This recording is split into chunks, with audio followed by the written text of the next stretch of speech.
ICRC, the International Committee of the Red Cross, would mostly be looking at humanitarian assistance, but there will be some work that they might do that is related to international development. I think some looking, for example, at the development of the health system in a particular country and supporting that, for example, and that would be a way that you're looking at. Yes, I'm responding to a disaster, so I'm supporting a particular,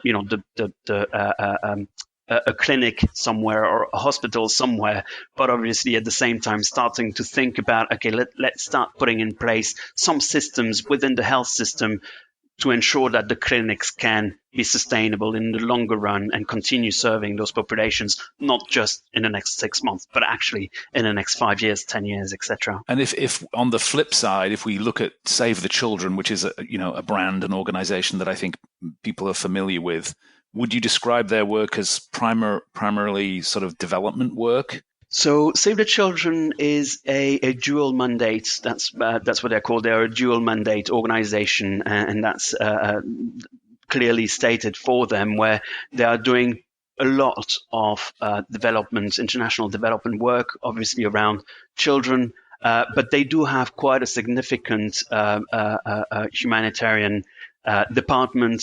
And because in a way, again, the nexus between humanitarian assistance and development is getting closer and closer. And if you look at, for example, countries such as Kenya or the Horn of Africa more generally, rather than Kenya, I don't think that would necessarily be the right example. But in the Horn of Africa, there seem to be some ongoing crises around droughts that are recurring crises. And so you have this type of work that is happening in the background on a sort of not permanent basis, but on a regular basis, while at the same time, obviously, these are countries that are fully, functional, etc., and they will want to put in place some longer-term systems, and you would want to support those countries in that sense. Got it. That's very helpful, and we went deep on some definitions there, but I just think that's really helpful for our audience. But let's get back to your practice and your program. 115,000 students in 190 countries. That is a lot. That is a scale operation. Yes.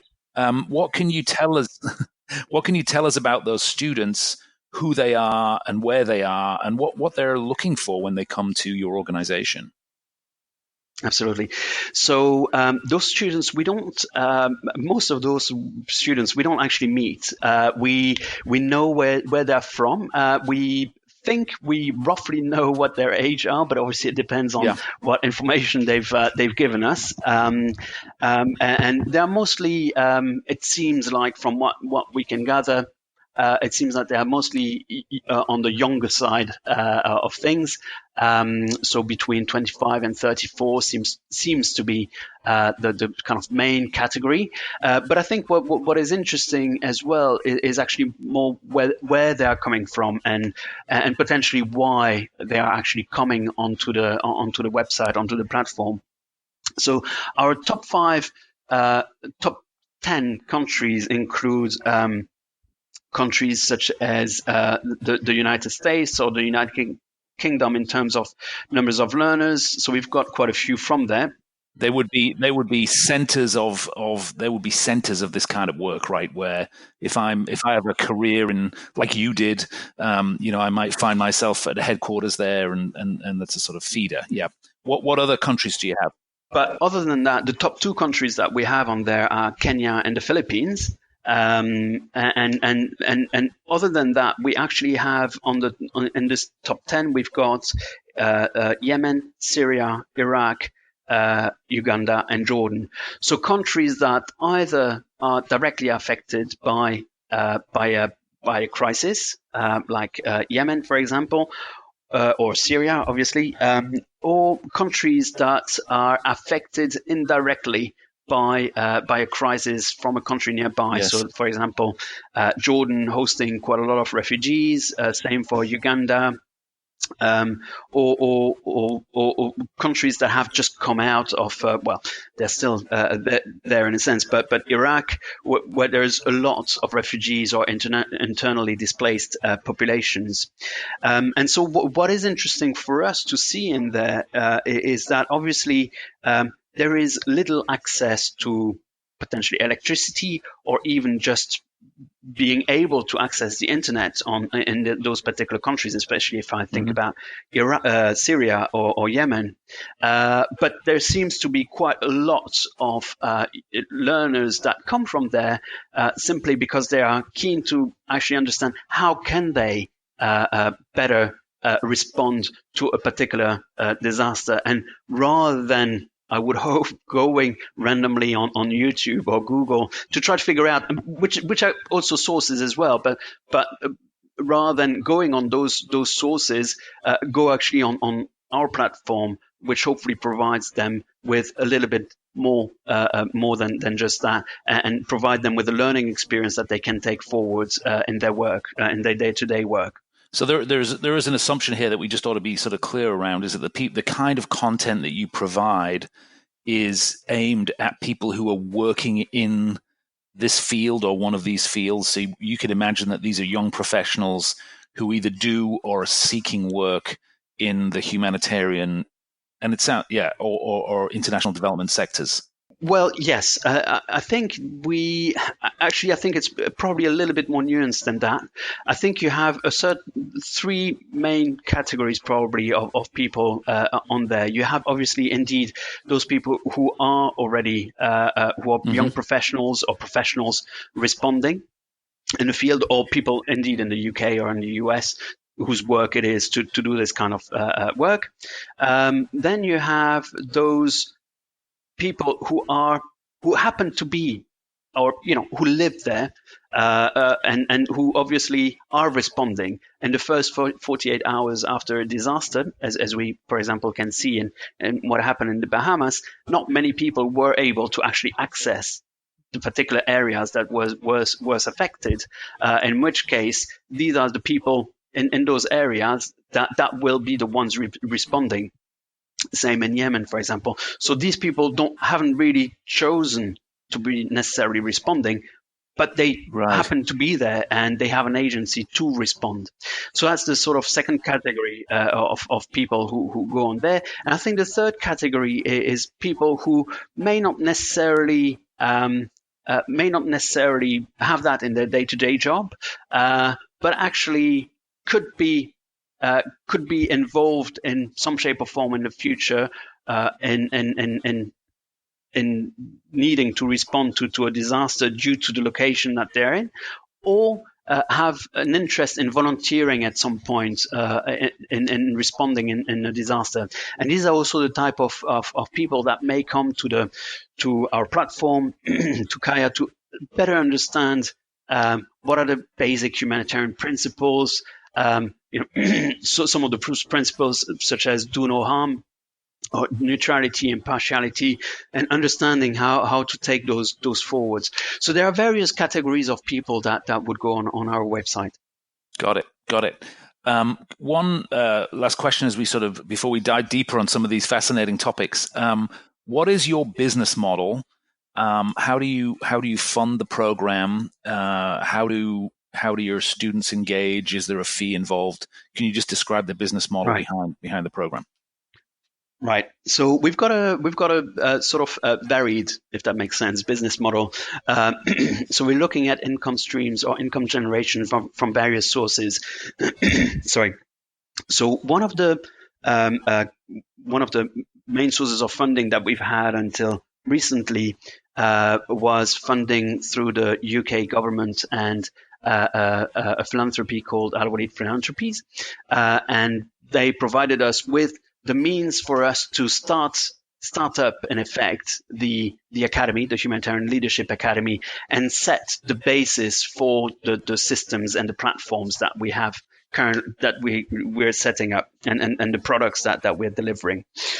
So that's one really important part, and a lot of our fixed costs obviously can be covered through that. Another source of funding that we have is the sort of more consultancy services or advisory services that we have, or the portals that we deliver. So we've got three main service products and services. The first one being the portals, the organizational portals.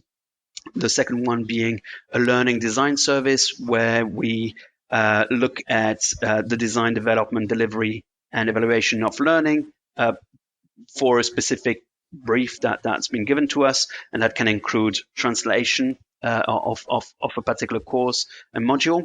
And finally, the organizational learning services, which is basically helping to build a solid foundation for learning for an organization. And so it's basically delivering, and these are fees that we're receiving for the delivery of those particular solutions. Got it. And again, this can be mixed as we are looking at, for example, the organizational learning services, where we are saying we are going to provide those services to local NGOs, but those local NGOs may not necessarily have the budget to actually pay for receiving those services from us. So we may actually go together to see a foundation, an institutional donor that helps, that provides the funding that will enable us to do that. And finally, we have also, through the HPass, we've got some fees as well that we are receiving for the licenses in relation to the badging. And these are so these are the sort of services that we're providing, and we're looking at organizations to pay for those. In terms of individuals, so Kaya is free and will remain free, the courses that we have on Kaya. Having said that, we have developed a humanitarian management diploma with the American University of Beirut, which they launched recently.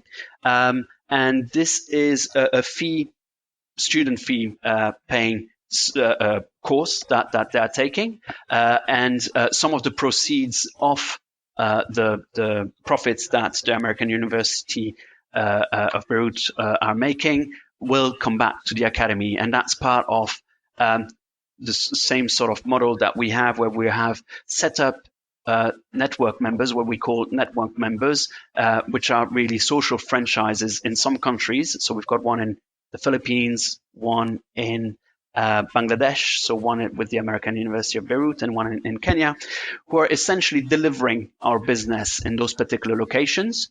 And we're looking at those network members to actually make a profit, which we will not necessarily recoup ourselves, because we don't necessarily have an interest in taking back the money that they've earned, but actually reinvesting directly in those network members. So this is really interesting, and it sort of brings me to my sort of next area of questioning for you, because I find it absolutely fascinating. One of my observations about these sectors is that they're intensely partner-driven. And it seems like nothing can happen without partnerships between a number of different actors, whether it's in-country, governmental or non-governmental actors, and even, sort of partner international agencies working together to solve some of these problems. So assumption number one, this is a highly networked kind of industry, right? Yeah, absolutely. Yeah. And then I think the second thing is that the second observation here from what you're saying is that how we fund these things is often a hybrid of social enterprise, direct grant access from philanthropic organizations, and then some other different models that are maybe more sort of typical in a for-profit space as well, all blending together to just get the job done. Yes, that's right. Absolutely. And I think that's one of the key points for us with the Humanitarian Leadership Academy. So the sector is, as you say, highly networked, and there are lots of different actors. And the idea is to try to figure out, how to make sure that all those actors are working towards the same goal, the same aim, and that's potentially challenging. And I think, but I think this is something that is necessary. And for example, one of the course that we have been working on, which is the safeguarding course, it's a safeguarding essentials course, which is essentially around